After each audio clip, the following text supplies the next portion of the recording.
अस्सलाम वालेकुम स्टूडेंट्स, कैसे हैं आप सब लोग। उम्मीद करता हूँ सारे के सारे लोग खैरियत से होंगे और अपनी ज़िंदगी में मस्त कर रहे होंगे। स्टूडेंट, जैसे कि मैं मालूम है हमने एक लेक्चर सीरीज स्टार्ट कर रखी है सर, वो है PPSC physics, FPS physics, Pakistan atomic energy की टेस्ट और प्यास फेलोशिप की तैयारी के लिए। इसके लिए जो हम आज स्टार्ट करेंगे सर, इलेक्ट्रोस्टैटिक्स से स्टार्ट करेंगे।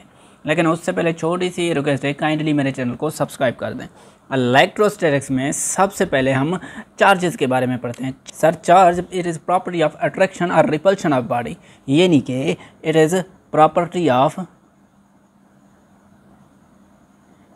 अट्रैक्शन और रिपल्शन ऑफ अ बॉडी, यानी कि चार्ज किसी बॉडी की अट्रैक्शन और रिपल्शन की खसूसियत है।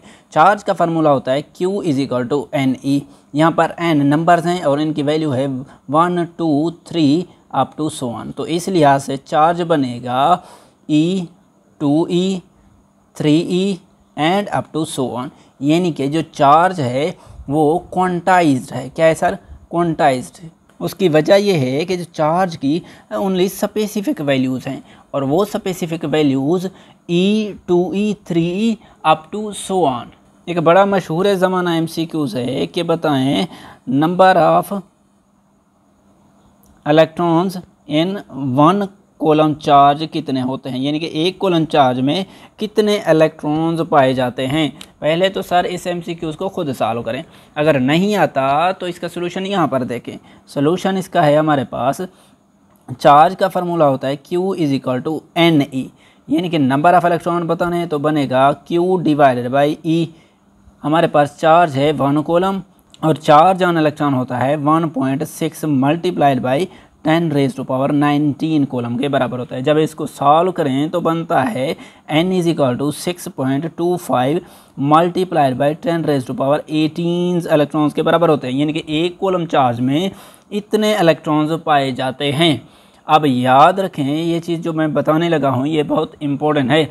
अगर किसी बॉडी के पास +1 कूलम चार्ज है तो इसका मतलब ये होगा कि उस बॉडी ने इतने इलेक्ट्रॉन्स डोनेट कर रखे हैं, यानी कि if a body has +1 coulomb charge, अगर किसी बॉडी के पास +1 कूलम चार्ज है तो इसका मतलब पता है क्या होगा? इसका मतलब ये होगा कि उस बॉडी ने इट हैज़ डोनेटेड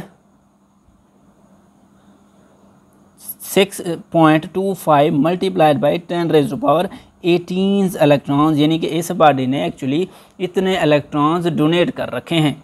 और एंड ये भी याद रखें, if a body has -1 coulomb charge, अगर किसी बॉडी के पास -1 कूलम चार्ज है तो इसका मतलब होगा कि इट मीन्स इट हैज़, उस बॉडी ने गेन हासिल कर रखे हैं कितने इलेक्ट्रॉन्स?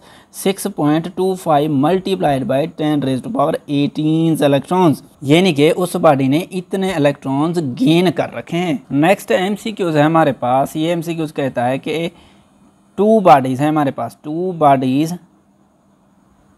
ऑफ इक्वल साइज, उन दोनों बॉडी का जो साइज़ है वो भी इक्वल है। फ़र्ज़ कर लें एक बॉडी है A और दूसरी बॉडी है B, इनका साइज़ है इक्वल। A के पास है फ़र्ज़ कर लें 5 कूलम चार्ज और B के पास है फ़र्ज़ कर लें 3 कूलम चार्ज। अगर इन बॉडीज़ को आपस में अटैच कर दें, यानी कि मिला दें, अटैच, सॉरी मिस्टेक हो गई, अटैच करने के बाद दोबारा सेपरेट कर दें। सेपरेट करने के बाद वो कहता है बताएं चार्ज ऑन B क्या होगा, B बॉडी पर कितना चार्ज होगा। यानी कि ये 2 बॉडीज़ हैं हमारे पास, इनको हमने क्या किया? अटैच कर दिया। एक A है और दूसरी है हमारे पास B, इनको अटैच किया और दोबारा सेपरेट किया। सेपरेट करने के बाद वो कहता है कि B बॉडी पर कितना चार्ज होगा। इसका सलूशन है, जब इन दोनों बॉडीज़ को आपस में अटैच कर दें तो जो चार्जेस हैं दोनों बॉडीज़ पर वो यूनिफॉर्मली डिस्ट्रीब्यूट होंगे। क्या होंगे? यूनिफॉर्मली, यानी कि चार्ज जो होगा वो बराबर बराबर तकसीम होगा। 5 कूलम चार्ज है एक बॉडी पर, दूसरी बॉडी पर है 3 कूलम चार्ज, इनका एवरेज लें तो बनता है 4 कूलम चार्ज, यानी कि A के पास भी 4 कूलम चार्ज होगा और B के पास भी 4 कूलम चार्ज होगा। इसका आंसर है बी पर 4 कूलम चार्ज होगा। अच्छा, ये चार्ज ट्रांसफ़र हो गया इन दोनों बॉडीज़ के दरमियान। ये कैसे ट्रांसफ़र हुआ? इन बॉडीज़ को अटैच करने से, यानी कि कांटेक्ट, दोनों को कांटेक्ट एक दूसरे के साथ जोड़ने से हासिल हुआ। तो ये जो चार्ज ट्रांसफ़र हुआ एक ख़ास मेथड से ट्रांसफ़र हुआ, उस मेथड को कहते हैं कंडक्शन, यानी कि चार्ज ट्रांसफ़र हुआ विद कंडक्शन। कंडक्शन के ज़रिए ये चार्ज ट्रांसफ़र हुआ। एक्चुअली जो चार्ज है वो दो तरीक़ों से ट्रांसफ़र होता है। ट्रांसफ़र ऑफ चार्ज, चार्ज दो तरीक़ों से ट्रांसफ़र हो सकता है।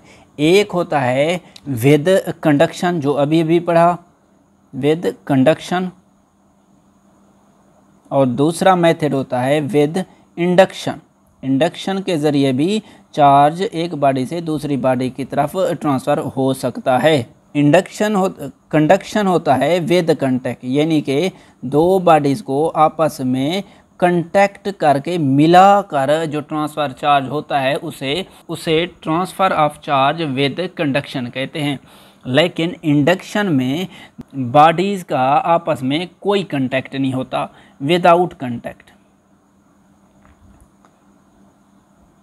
यानी कि बॉडीज़ को एक दूसरे के साथ मिलाते नहीं हैं। इस प्रोसेस को मैं एक एमसीक्यूज़ के थ्रू समझाता हूँ। एमसीक्यूज़ है, हमारे पास दो बॉडीज़ हैं ए एंड बी। ए के ऊपर पॉजिटिव चार्जेस यूनिफॉर्मली डिस्ट्रीब्यूटेड हैं, बी बॉडी न्यूट्रल है हमारे पास। वो कहता है A is brought near B. अगर ए को बी के नज़दीक ले जाएं तो बताएं B will repel A and is neutral. B option है B will attract A and is neutral. C है B will attract A and is negatively charge. D option है नाइदर अट्रैक्ट नॉर रिपेल, यानी कि ना तो attract करेगा ना ही repel करेगा। तो इस एमसीक्यूज़ का सलूशन देखते हैं। देखें सर, ए बॉडी है, ए के ऊपर पॉजिटिव चार्जेस हैं, पॉजिटिव चार्जेस। अगर इसको बी के नज़दीक ले जाएं जो कि न्यूट्रल थी, ये बी बॉडी है, तो ए क्या करेगा? क्योंकि इस पर पॉजिटिव चार्जेस हैं, इस बॉडी के अंदर जो नेगेटिव चार्जेस हैं इसको अपनी तरफ खींच लेगा और पॉजिटिव चार्जेस को इस जानिब धकेल देगा ड्यू टू रिपल्शन। तो होगा क्या? होगा ये कि पॉजिटिव और नेगेटिव चार्जेस आपस में अट्रैक्ट करेंगे। तो हमारे पास जो ऑप्शन है बी विल अट्रैक्ट ए, यानी कि बी जो है वो ए को अट्रैक्ट करेगा, लेकिन बजाते खुद जो बी है वो न्यूट्रल रहेगा, क्योंकि जितने पॉजिटिव चार्जेस हैं उतने ही नेगेटिव चार्जेस इस बॉडी पर हैं। ओवरऑल बी न्यूट्रल है। तो ऑप्शन जो हमारे पास करेक्ट है वो बी ऑप्शन है, यानी कि बी जो है वो ए को अट्रैक्ट करेगा, लेकिन बी बजाते खुद न्यूट्रल होगा। ये जो चार्जेस ट्रांसफ़र हुए अपनी इक्विलिब्रियम पोजीशन से, इन ट्रांसफ़र ऑफ चार्जेस को हम लोग transfer of charge through induction कहते हैं। तो इसीलिए मैंने कहा कि ट्रांसफ़र ऑफ चार्ज इंडक्शन को मैं एक एमसीक्यूज़ के ज़रिए समझाऊंगा। ये एमसीक्यूज़ हमारा कंप्लीट हो गया। ये ऐसा वैसा एमसीक्यूज़ नहीं है, ये एमसीक्यूज़ पीपीएससी में आ चुका है, इसीलिए ये अहम है। अब आते हैं कॉलम्स लॉ की तरफ। ये law quantitative nature of force को बयान करता है। जैसा कि फोर्स हमारे पास कॉलम की होती है के Q1 Q2 divided by are square, यानी कि ये जो कॉलम की फोर्स है ये डायरेक्टली प्रोपोर्शनल होती है मैग्नीट्यूड ऑफ चार्जेस के, और इन्वर्सली प्रोपोर्शनल होती है distance between these two charges.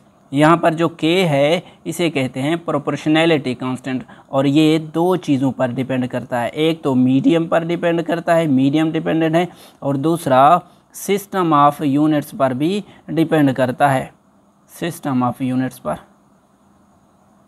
In general k की वैल्यू हमारे पास होती है 1/4 पाई एप्सिलॉन, और इन फ्री स्पेस जो k की वैल्यू हमारे पास होती है वो बराबर होती है 1/4 पाई एप्सिलॉन नॉट के। अगर हम लोग 4 पाई और एप्सिलॉन नॉट की वैल्यूज़ पुट करें तो k की वैल्यू बनती है 9 multiplied by 10⁻⁹ newton metre square पर कूलम स्क्वायर। यहाँ पर जो एप्सिलॉन नॉट है इसे कहते हैं permittivity of free space, permittivity of free space, और इसकी वैल्यू होती है epsilon naught is equal to 8.85 multiplied by 10⁻⁻12 coulomb square पर न्यूटन पर मीटर स्क्वायर के बराबर होता है। याद रखें फिज़िक्स की दुनिया में हमारे पास जो कांस्टेंट्स होते हैं, कांस्टेंट्स वो 2 टाइप्स के होते हैं। एक होते हैं यूनिवर्सल कांस्टेंट्स और दूसरे होते हैं कंडीशनल कांस्टेंट्स। यूनिवर्सल कांस्टेंट में हमारे पास आ जाता है radius of the earth, gravitational constant of the earth और कंडीशनल और एट द सेक्ट्रा। कंडीशनल कांस्टेंट में आ जाता है हमारे पास स्प्रिंग कांस्टेंट के, resistance of wire and small G यानी कि ग्रेविटेशनल एक्सेलरेशन।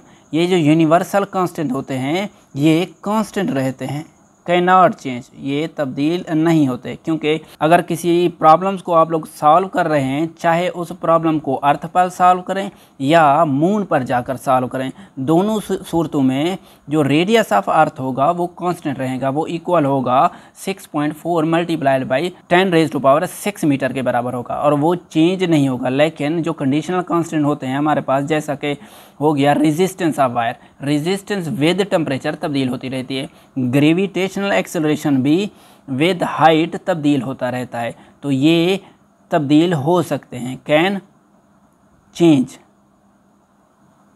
यानी कि कंडीशनल कांस्टेंट तब्दील हो सकते हैं, यूनिवर्सल कांस्टेंट तब्दील नहीं हो सकता। अगर मैं परमिटिविटी की बात करूं तो पहले मैं इसका फार्मूला निकालता हूं। वैक्यूम के अंदर कॉलम फोर्स हमारे पास बराबर होती है 1/4 pi epsilon not Q1 Q2 divided by r²। ये इक्वेशन नंबर 1 हो गई।